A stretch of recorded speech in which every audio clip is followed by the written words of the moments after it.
say a good evening to all of us and welcome.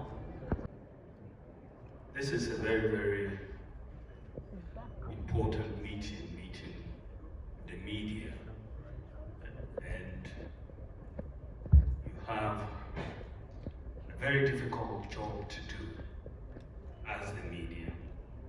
Sometimes through your work, as hard as it is, people believe me, ladies and gentlemen of the media.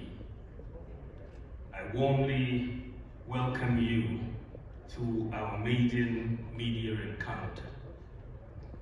The notice, I know, was short, and you responded.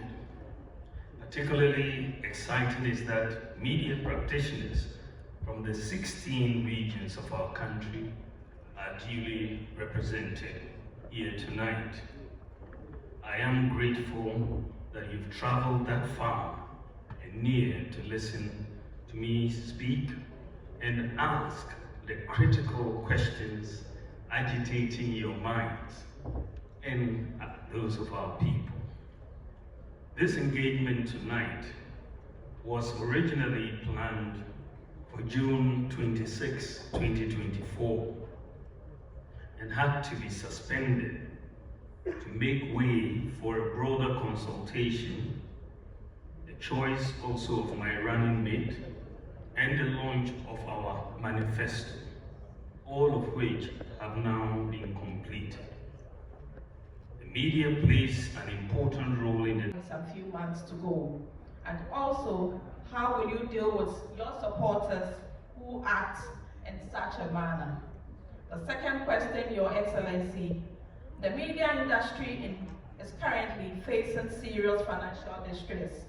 Some media houses are folded up, and there are hints of imminent sale of state-owned media. What are your thoughts on selling the state-owned media, and how would you help the media industry to overcome the financial distress if you are elected as president? Thank you very much. Because when I looked at it, sometimes when they say necessity is the mother of invention, because once when I looked at it, we were headed for disaster, but I made the case. I looked at the numbers and I said, well, how are we going to get foreign exchange to buy fuel in this declining reserves? And then I looked at gold. I said, let's take a look at gold. I looked at the reserves of gold that we had, and it was 8.7 tons, 8.7. That is from independence to 2022. Our gold reserves were 8.7 tons, 8.7. I mean, when you look at the US, they had 8,000 tons in gold reserves. The UK, Germany, France, all above 2,000, 3,000 tons. And Ghana, the largest gold producer in Africa, had 8.7 tons. So I said, this is something that we need to change. And so Ghana needs to stand, because the thing about gold for us is that we don't have to export anything to get gold. If we have seen it true then, and it's still true today. It's an economic truism that once the fundamentals weaken, you will see the impact on the exchange rate fundamentally. And when we talk about many of these fundamentals, you're talking about the GDP growth rate, you're talking about the fiscal balance, you're talking about the exchange, the reserves, level of the reserves that you have, inflation, and so on. When we came into office, during the first term before we hit COVID, between 2017 and 2019, you saw the fundamentals pretty much strengthening by all accounts. And the exchange rate depreciated in those 3 years by less than 5%.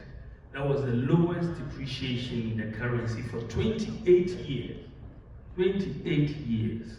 That was the lowest depreciation of the currency.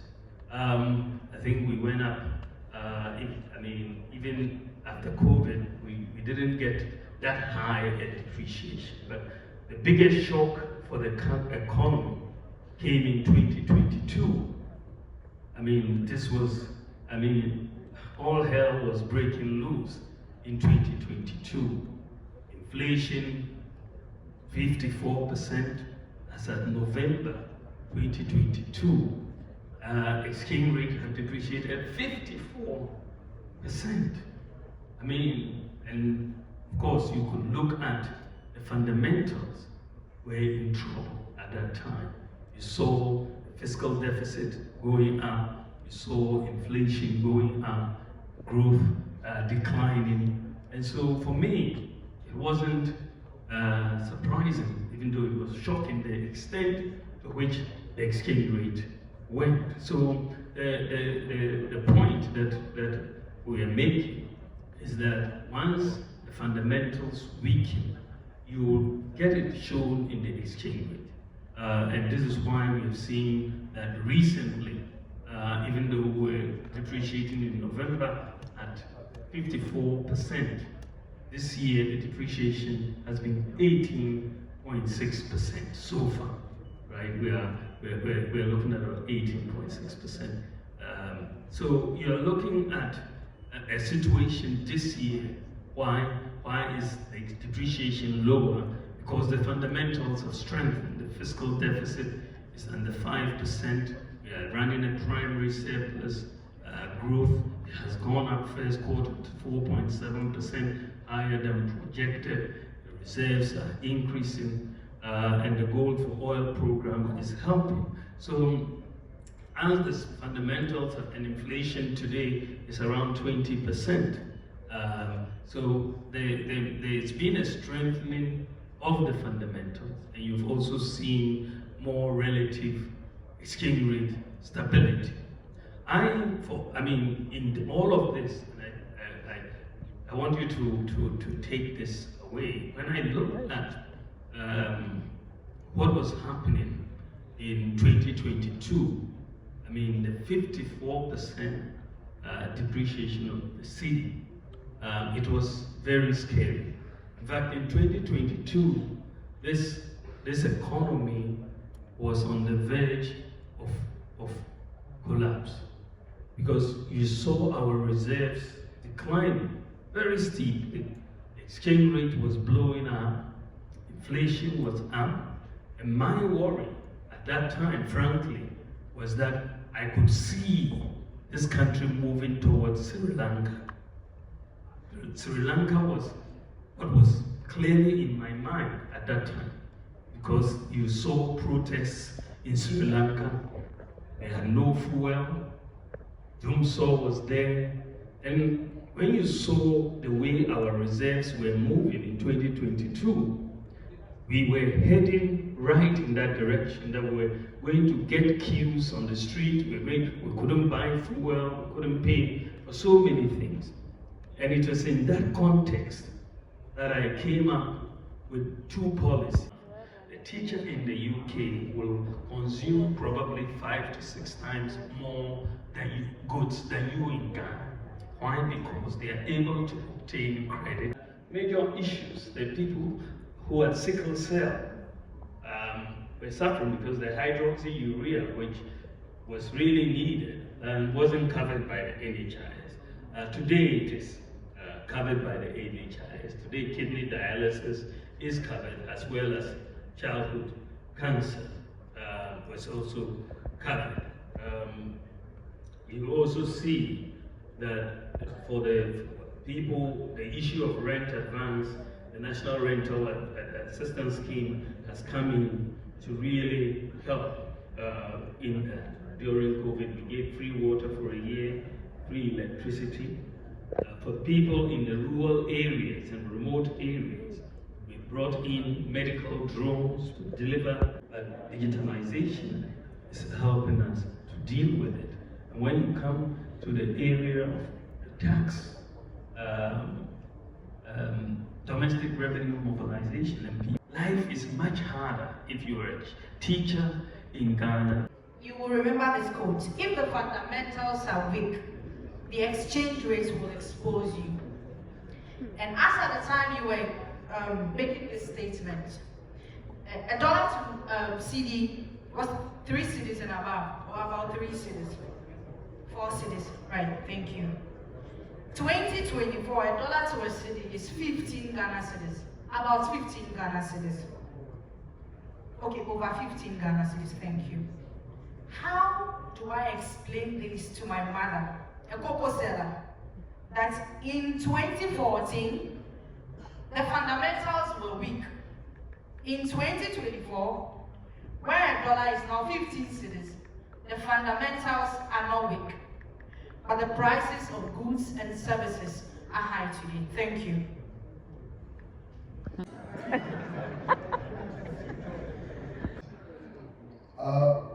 Before I go to my question, I'd like to draw your attention to the sad issue of the national amputee team. They apparently won the African Amputee Championship. They are owed per diems and bonuses and have not been paid.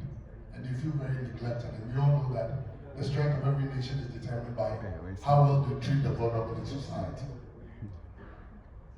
In your manifesto, you talk about building 6 new stadiums in the 6 new regions. Currently, we have 5 major national stadiums, and only one, that's the Kumasi Sports Stadium, is fit enough to host a FIFA or CAF organized senior national team game. So I want to know what motivated that decision. And since we are even struggling to maintain 5, how well can we do if we have 11? Thank you. The pharmacists are my very good friends. But you're talking about 322 pharmaceutical doctors who are threatening to sue the Ministry of Health for their allowances. Again, I want to take this one up. This is the first time I'm hearing about this particular issue. I think it is Sheldon who raised it. I'm not aware of it, but I think it's an important issue that we should really resolve. So we'll talk to the Ministry of Health and Finance. Thank you very much. We're made very aware of this issue. It's not new, because students have even, and parents have gotten in touch with me about their awards and scholarships and so on. So we're talking with the Ministry of Finance and the Scholarship Secretariat. I think they were able to make some payments to some of the UK students and so on. But we will follow up on it because it's very urgent. Cocoa Board is on the verge of collapse. I'm not aware of that, but we'll look at that. I cannot comment on that. It's not. I don't know where the data is coming from. Then the National Cathedral. National Cathedral, again, is a very, very important issue because I mean taxpayers' money has gone into it, and many people would like to see it completed. And I believe that one should have an engagement with the churches and all the stakeholders for us to see how best to get the funding to complete the project. But I think that we need to sit down and talk if the design has to be looked at again to make sure it can be completed. We have to put everything on the table, but I will be minded more by the churches and the church leaders and the discussions that we should have with them on the way forward. But I think it's an important issue. Thank you. Going to be answered in Twi, but I'll ask it in English. Okay, so I'll ask it in Twi. I just want to know, say, in the first 100 days, if Ghanaians decide to vote for you, what would be the things you would want to tackle first? Thank you. Let's take Bank of Ghana and all of that. So their chairman flew into the country and came to see me and said, we are having these problems and we have to externalize our dividends and all of that. We have 3.1 billion and we are looking for dollars. We're looking for dollars from all the banks and all of that. So I listened to them and then I asked, will you take gold? He said, oh sure, gold is forex, that is not a problem. So I called the governor and I said, look, why don't we put this 3.1 billion through the gold purchase program? And guess what? It was done virtually overnight, and their money was given to them. So essentially, what we're saying is that demand for the dollars, you bring your cedis, we have the gold. There's no doubt. I mean, the gold is there. We have 5 billion ounces, even not yet explored, as the Geological Survey Authority has told us. That's $10 trillion. Right? So bring your cities. What appears to be a racketeering in that place. And will you forbid and prohibit politically exposed persons wealthy enough, known in society, from accessing these sources? Thank you. I think the question is very well. Let me go to. Now, from my head to I'm going to ask. Now, Mr. Vice President, my name is Kwadwo Sheldon. I represent Kwadwo Sheldon Studios. The first one is about 322 pharmaceutical doctors on social media right now are planning on suing the health ministry about unpaid, allowances. Now, for someone that has highlighted in your manifesto that when voted into power, you are going to, improve or help improve the condition of services when it comes to conditions of service when it comes to our health people. For right now that you are the vice president, what can you do to help these pharmaceutical, doctors who are, contemplating on suing the Ministry of, Health? My second question borders. No. Mr. Rawa. Oh, no, see, the question is. One question. Oh, boss. One question. So my question, the second question is about perception. Boss. Don't do that. The perception is very, very important. I'll come up to you. So when I leave here, I'm going to raise that issue. There is also the issue of 6 new stadia that, and only one of the existing 5 is being maintained. I think that is a very good question. One of the problems we have is the lack of maintenance of our pitches.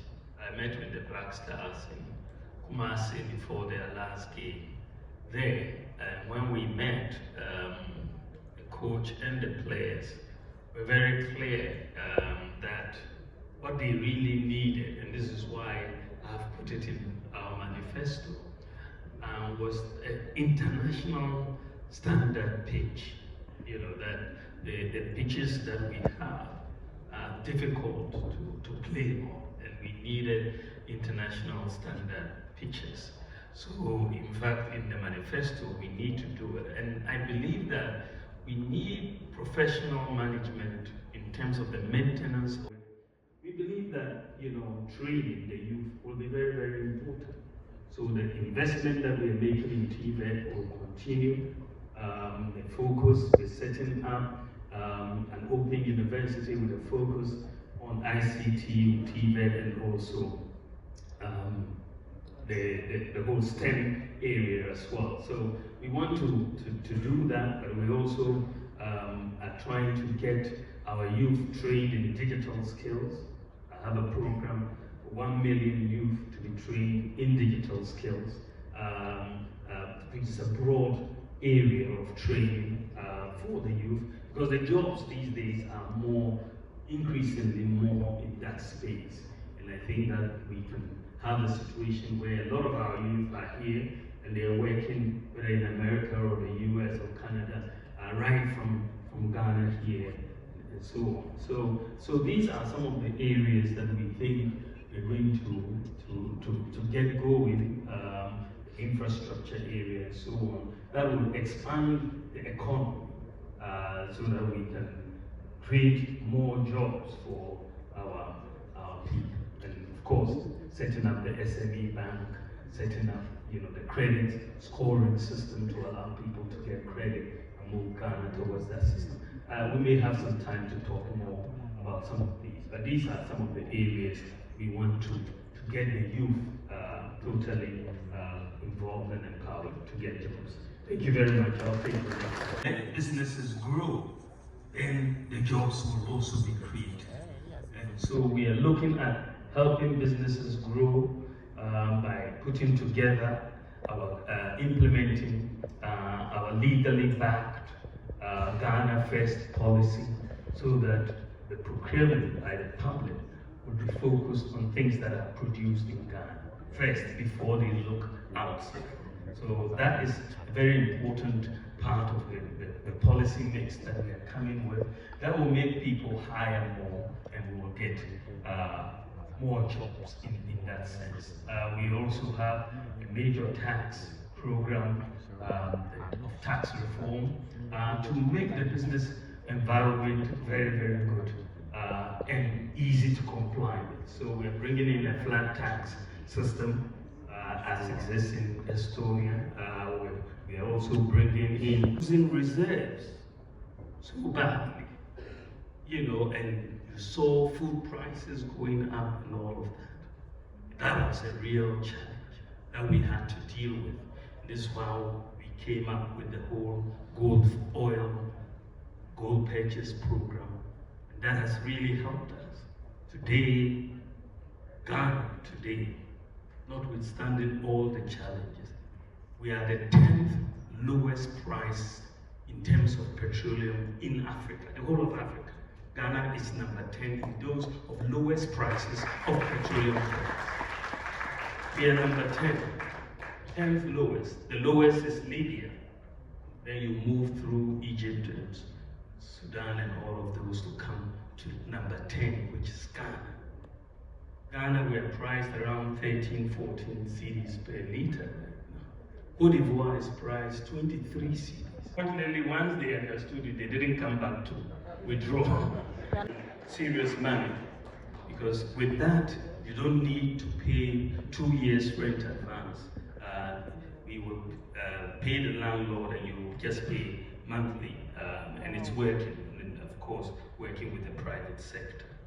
Infant mortality under our government has come down from 37.9 in 2016 to 31.7.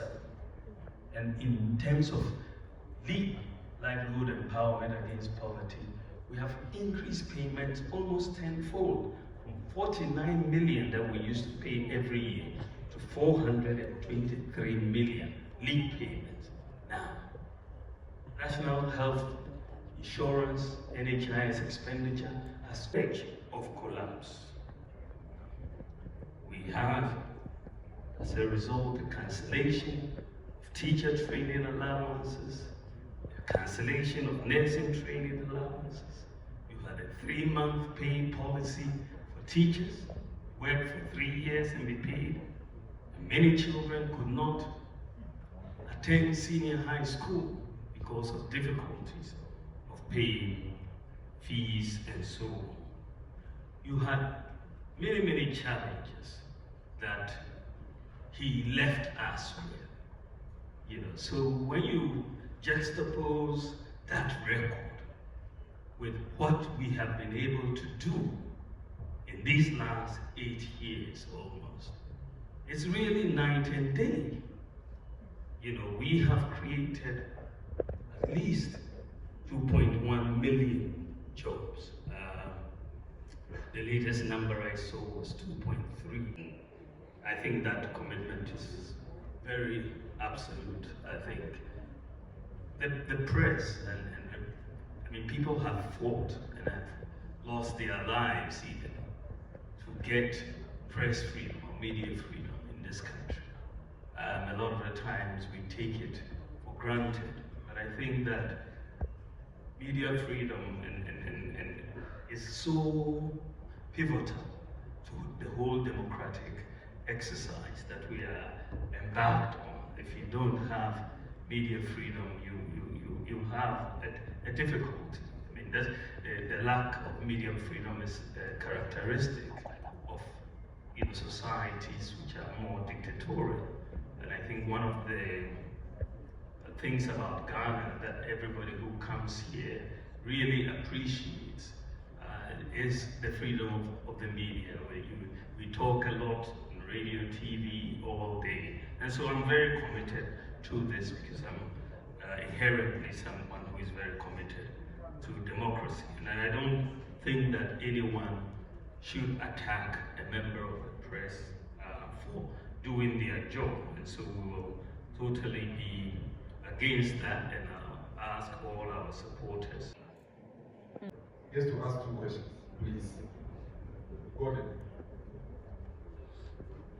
We take about We want to do for journalists and all of that. I really believe that one of the major problems, and we address this in the manifesto, that hampers workers and livelihoods in our country is the fact that we operate a cash-based system. Unlike in the advanced.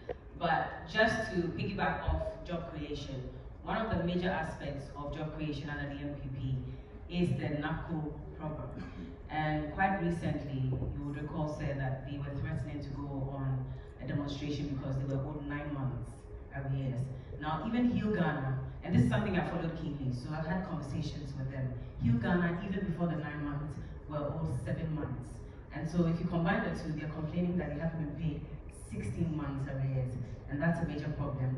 What do you intend to do about it? If I can quickly, this was just a piggyback. No, so let me no, go. I have one question. If I could just so ask that briefly. So that Fiapo can come. I'll come back to you. Okay. If there's an opportunity. Thank you, Fiapo. Yes, and these nurses could also acquire with the necessary incentives from the local manufacturing companies. I mean, as you know, the numbers of teachers and nurses are very, very large relative to the production capacity of some of the firms here. But we are leaving that open to discuss with them and with the manufacturing companies here to see how we can incentivize. Our preference clearly is to buy local. And so we will work with them to see how best, if they can meet the terms in terms of production on time and all of that. I think we will try to incentivize them, but we will leave it open for discussion, and that's what we've done. The other issue was that we wanted to do these tax reforms, import duty, flat tax, tax amnesty, and so on. Why? The Beat FM. Somewhere